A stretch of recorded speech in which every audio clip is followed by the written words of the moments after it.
Kia ora koutou. My name is Kirstine and I am the mother of a miracle daughter by the name of Ariana Pilla, who was in a severe vegetative comatose state for 5 years after being diagnosed with anti-NMDA receptor encephalitis. So today I've come to share a bit of inspiration and to give a little bit of hope, to share with you, some of the questions that I get asked, which is, what kept me going through this journey?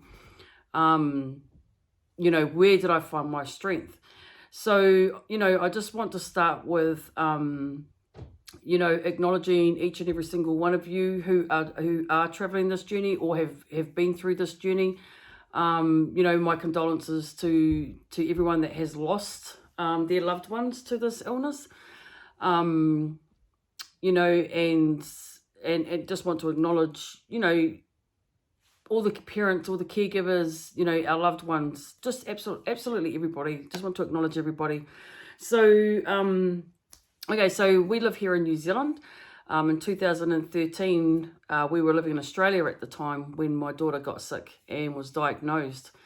And as we all know, it's terrifying, it's overwhelming, it's sad, it's lonely, it's, every single emotion that you can think of. We go through this, we go through every single emotion, okay? So, like I said before, one of the questions that gets asked is, what kept me going? And so I just want to talk a little bit about this. So for myself and my family as a whole, what kept us going was just us knowing that Ariana was in there. Okay, so we just had Ariana on a physical. Okay, so here's her physical body, but her spirit had come up here and it had gone traveling out there in the universe somewhere. Okay, so her spiritual self was disconnected to her physical. And so we always knew that Ariana was in there. We just really had to find a way of, what we needed to do in order to bring her back, in order to bring her spirit back down to connect with her physical. So what kept me going was one, that's my daughter. I have 4 children, and, when you've got a loved one that just, where you get knocked and, you just get hit with this traumatic experience, and you get given no answer for anything, what many people do is that, you get physically, mentally, emotionally, spiritually exhausted, absolutely exhausted in all those areas, okay? I have been through that, but what I did what kept me going was not just my love for my daughter, okay? Not just the love for my family as a whole, okay? What kept me going was knowing that Ariana was in there. So how did we bring her back? Okay, starting with myself, I had to do a lot of self-care. Now, when I was feeling emotionally, physically, mentally, and spiritually exhausted, I would come back to New Zealand. Okay, I would come back to New Zealand for a week, sometimes 2 weeks. Okay, sometimes I'd come back once a year or twice a year. Whenever I felt that my body was starting to be exhausted, I always flew home and come back to my land, okay? And I just did some grounding. So I reconnected with what we call Papatūānuku, which is Mother Earth, okay? So I would come back home and I would go out to a special place called Mōrere. And out there is where I would sit, just like I am now. I would sit and I would cry and I would cry and I would be asking the questions. I would be reaching out and I'd be looking above and I would be asking, what is it that I need to do? Okay, so because of myself getting grounded, and the answers were given, okay? So every time I knew that I was ready to go back to Australia, I was going back with a massive amount of energy, okay? And with that energy, I was then able to then push that into my family as a whole. And with that, with our family as a whole, we were a lot stronger to then push more energy into Ariana. And so that is what kept us going, was the grounding. And also It was one we had to acknowledge. Okay, so this is a huge thing, and I know that it's a very hard, it can be sometimes very challenging for many people. Okay, one, we needed to accept that Ariana was diagnosed with this illness. Two, we had to acknowledge and accept that Ariana was in this vegetative comatose state. Three, we had to acknowledge and accept that this could possibly be Ariana for the rest of her life. And four, we had to acknowledge and accept that we as a family had a lot of work to do. Okay, so those are the four things. Now, when you can get past, when you can work through and acknowledge and accept, then you have got a lot more time to focus and put more energy into your loved one to figure out how to pull them back, okay? So I'd just like to say, okay, that through this journey, I found a huge amount of strength that I didn't even know I had, okay? I found how, I didn't realize how strong I was, and each and every single one of you have that within you, okay? Like I say, when you learn to acknowledge and accept, okay, then it frees up more space around your physical, your mental, your spiritual, emotional, okay? It opens up the space for you then to bring in more positive things into your life, okay? I went on a self-care journey, okay? Self-care meaning Reiki, massage, acupuncture, chiropractor, colonics, gastric sleeve surgery. I started to, that was my health side of things. I started to then look after my physical side of things. I started doing half marathons. I was training for the Great Wall of China. Unfortunately, I didn't get to go there. But, these things were very, very much important. The mental well-being, the spiritual well-being, the physical well-being, and the emotional well-being. I'm not sure if I said that already.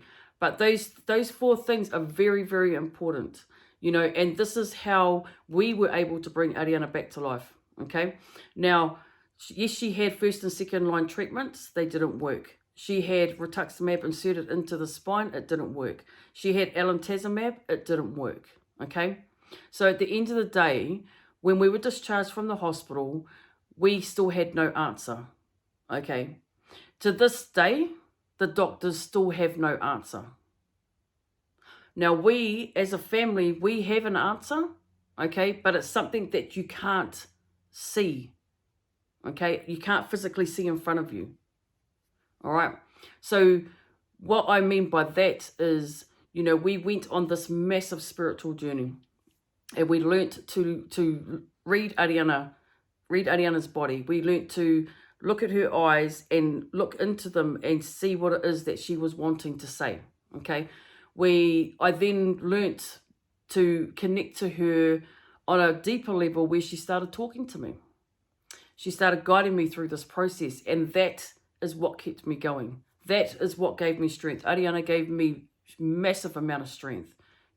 She needed not only me being her mother, but she needed her whole entire family as a whole, We had a team of supports.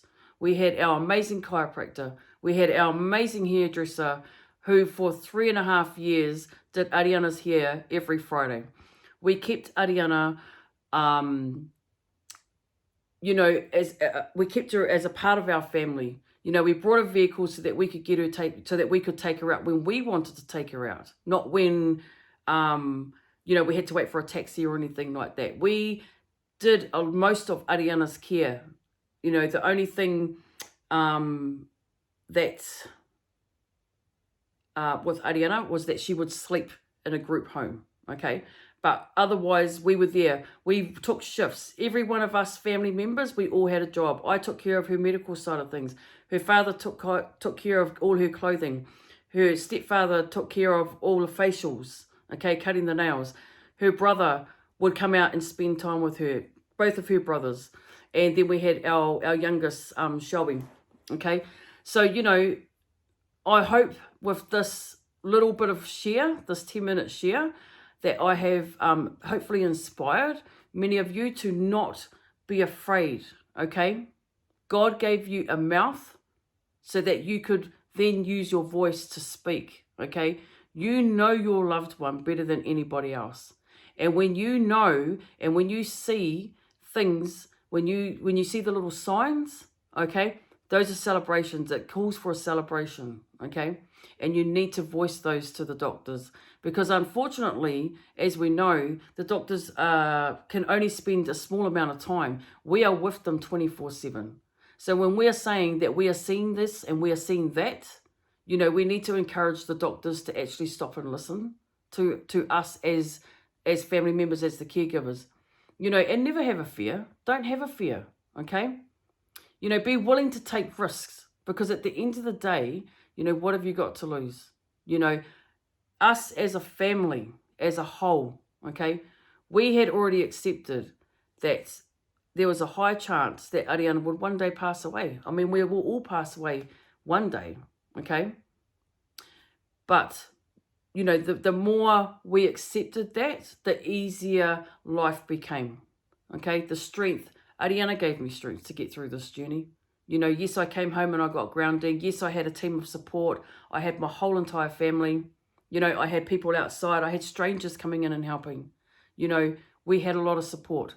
And so I just want to leave that there with you. And I hope that I've really inspired families to, you know, just to never, ever give up. Okay, just keep going. Keep going with what you know. Learn to trust and believe in yourself. Okay? And that is me. And I would just, you know, like to say, just keep going. Okay, just keep going. All right, never give up. All right, much love to everybody, every single one of you that are out there traveling this journey. Okay, I'm here. I'm here for you. Thank you.